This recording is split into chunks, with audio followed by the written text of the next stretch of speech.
परमेश्वर ने जब मेरी बात हुई, जब मैं लौट रही थी, मुझे तब समझ में आया कि किस तरह खुदा बात करता है। वो आवाज़ से भी बात करता, वो हृदय में भी बात करता, वचन के द्वारा बात करता है। आपके भाई बहन मसीह के द्वारा बात करता है, पास्टर के द्वारा बात करता है। वो मुर्दा नहीं है, परमेश्वर बात करता है। कब करेगा? जब आप फास्टिंग करेंगे, मन को फाड़ेंगे, आपका मन बदलेंगे, टीवी में ज़्यादा समय नहीं व्यतीत करेंगे, फास्टिंग के साथ खुदा के पास जाएंगे।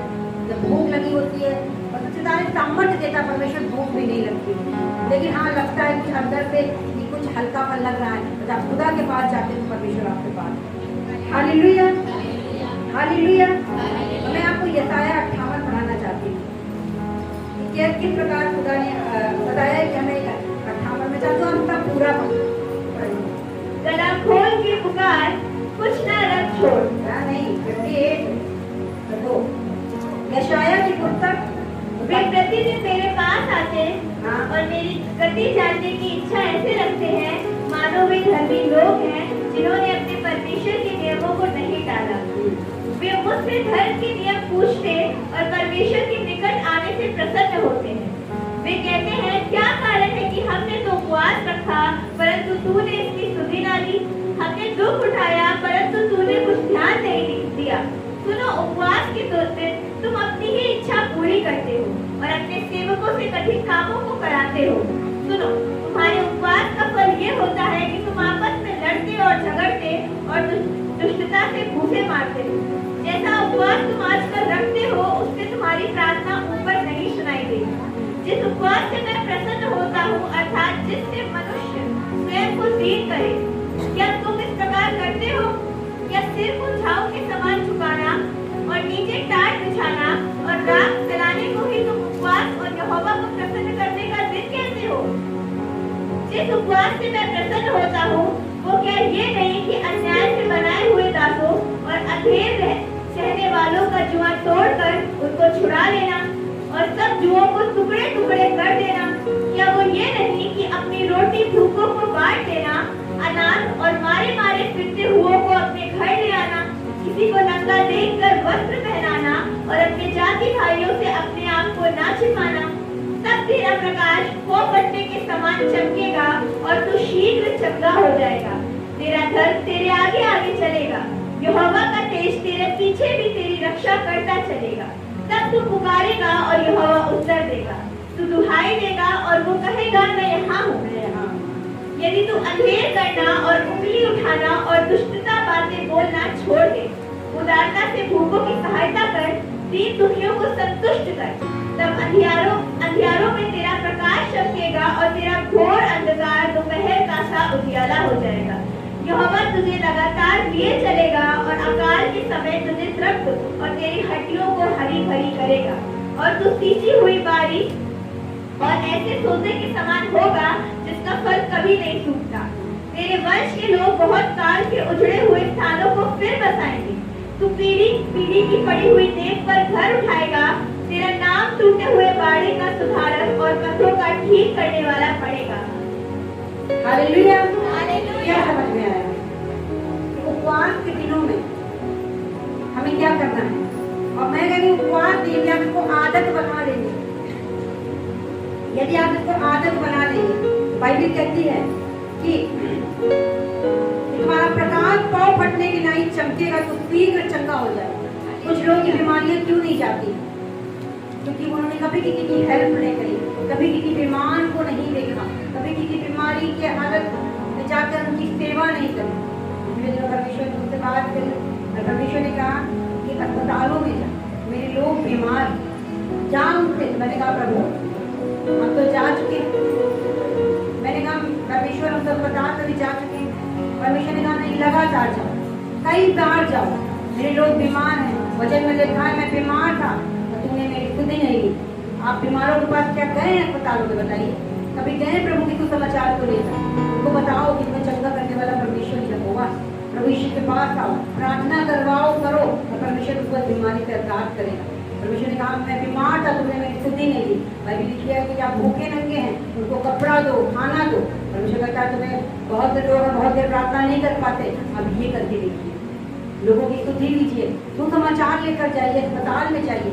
परमेश्वर ने कहा लगातार जाओ, मेरे लोग बीमार हैं। आप देखो वो लोग सुनेंगे, पता है क्यों सुनेंगे? क्योंकि बहुत से लोगों के पास पैसे नहीं होते, बहुत से लोगों के पास पैसे नहीं होते। ये बहन जब प्रवचन कर रही है तो बहुत दिन से चर्च नहीं है, लेकिन जब प्रार्थना हुई ये चंगी हुई और आज ये चर्च में बैठी है। खुदा चाहता है कि मेरे लोग भटके ना, मेरे लोग चंगे हो जाए। वो नहीं चाहता कि आप, और मेरी क्या लिखा 10 में पढ़ लीजिए, 58 के 10 में मेरी बाइबल का नाम बताओगे। उदारता से भूखों की सहायता करो और दीन दुखियों को संतुष्ट करो।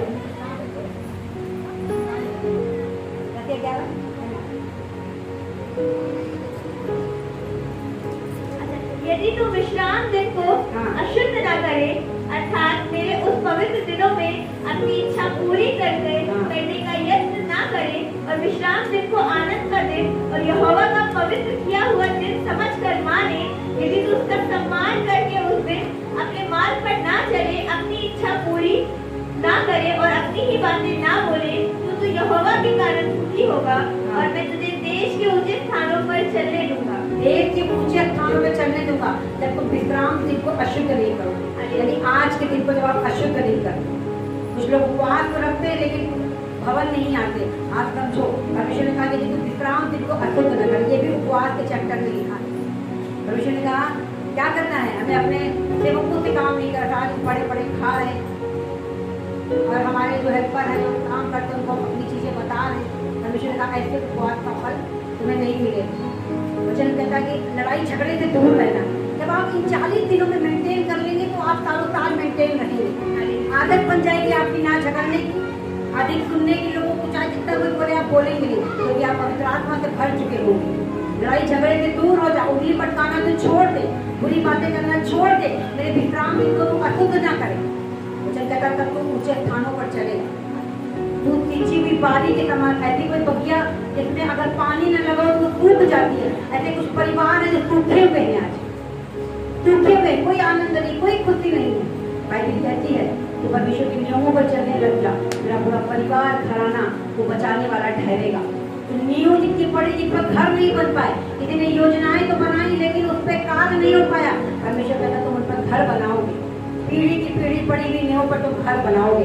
कभी बाप दादाओं ने कुछ करने को सोचा था, बाप दादाओं ने ऊपर वाला माला बनाने को सोचा था, लेकिन बना नहीं पाए। आप बनाओगे यीशु के नाम से। आपके पास होगी इतने पैसे आए, आप बनाओगे यीशु के नाम से। हालेलुया। आप सींची हुई बारी के सोतों के समान होगे। आपका प्रकाश दिन दोपहर बढ़ता जाएगा जब आप अपना भोजन किसी दूसरे को देने लग जाएंगे। कुछ अपने राशन से बचा के आप लोगों की मदद करना स्टार्ट। परमेश्वर के लोग में बहुत से ऐसे लोग कहने को मतलब आप इन चीजों को करते हो तो बाइबल क्या कहती है, आप पढ़ लीजिए 11-12 दिन किस प्रकार खुदा आपको बढ़ाता है। तो पुकारेगा कहता मैं उत्तर दूंगा। Hallelujah, hallelujah. 58 से क्या सीखा आपने? दूसरों के ऊपर बोझा नहीं डालना है, अपने काम उपवास के दिनों में स्वयं करने। हालेलुया। पहले कपड़े डाल रहा है बाथरूम में, धो देना, हम उपवास हैं। आज हम उपवास हैं, खाना दूसरों के लिए नहीं बनाएंगे, ये सब नहीं करना है। अपना काम स्वयं करना, झगड़े से दूर रहना, क्योंकि शैतान बहुत चाहता है कि उपवास के दिनों में आपसे झगड़ा हो जाए, कुछ ऐसी बात निकल जाए, आपकी स्पिरिचुअल लाइफ खराब। याद रखना दूसरों की हेल्प आपने करनी है। यदि आप 10वां हिस्सा निकालते हैं 90% में आप लोगों की मदद करना चालू कर दीजिए। लिखा है जो कंगालों की खुदी लेता है उसका 3 महिमा के साथ पूजा किया जाएगा। आपको आगे बढ़ने से भी कोई नहीं रोक सकता यदि आप लोगों की मदद और हेल्प करने लग जाते हैं, जरूरतमंदों के लिए करने लग जाते हैं। आप देखो चारों तरफ से फिर आशीषें आपका पीछा करेंगी, आपके घर में बरकतें रहेंगी जब आप धर्मराज की खोज करें। इस हफ्ते आपने किसकी मदद करी? किसको एक जोड़ी कपड़े दिए? इस महीने आपकी भूखे की मदद करके आए। आप करिएगा जरा, फिर देखिएगा खुदा आपको बढ़ाने वाला है। हालेलुया। जब कोई वचन कलीसिया में दिया जाता है उसका मतलब आपके पढ़ने का टाइम आ गया। Hallelujah, hallelujah. तब तेरा प्रकाश बहुत बढ़ने की नहीं चमकेगा तो शीघ्र चंगा हो जाए। और जिससे तो बीमारियों के पीछे ले हैंड कराया जाए जाए जाए नहीं जा रहा, वो क्विकली जाएगी बीमारी। हालेलुया।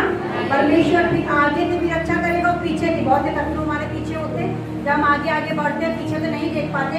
अगर हम गाड़ी ड्राइविंग कर रहे हैं पीछे देखें तो हमारी गाड़ी लड़ जाएगी। आपका ध्यान सिर्फ आगे की चीजों पर खुदा रखेगा, पीछे कहेगा परमेश्वर तू चल बढ़ आगे, मैं तेरी रक्षा कर रहा हूँ। हालेलुया। हालेलुया। आप और आपके बच्चे घराने पढ़े यीशु मसीह नाम में, कोई भी अंधकार की शक्तियां आपको रोकने न पाए। ऐसी सारी दुष्ट आत्माओं को बांधती हूँ आपके ऊपर, आप आगे बढ़ते जाए यीशु के नाम से। Hallelujah, hallelujah.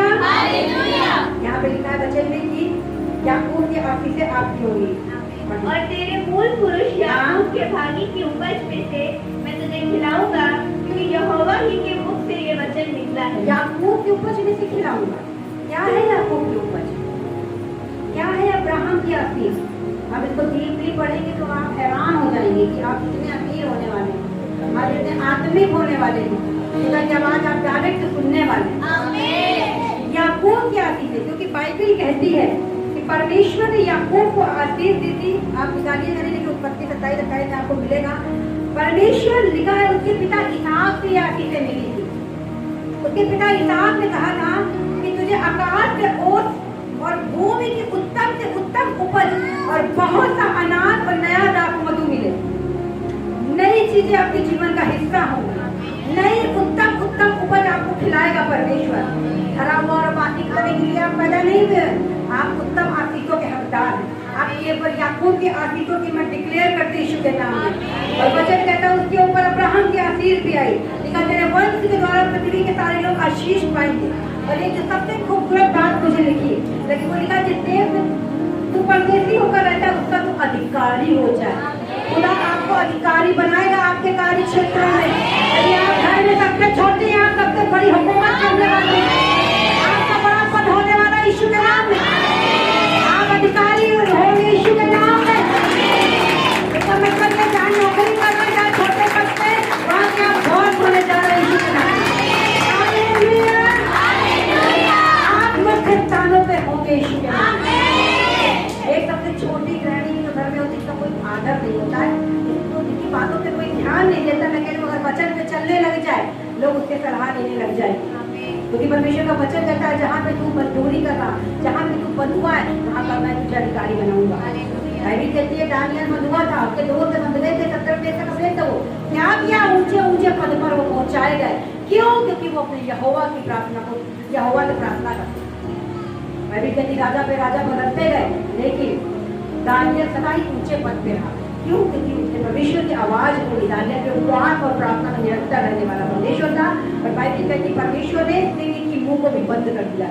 खुदा उन सारे विरोधियों का मुंह बंद करे आपके ऊपर, जो आपके अंदर के उत्साह को घटाते, निराशा में ले जाते, वो सारी गंदी विरोध की आत्मा आप पर से नाश हो जाए।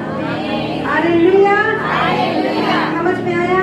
जब आप फास्टिंग के साथ इन चीजों को अपनाएंगे, लोगों की हेल्प करेंगे, कोई चर्च आने के बाद पैसे की उसकी मदद करेंगे, 10-20 हजार देने में आपकी घटी नहीं हो जाएगी, लेकिन बाइबल कहती है आप ऊंचे स्थानों में पहुंचाए जाएंगे।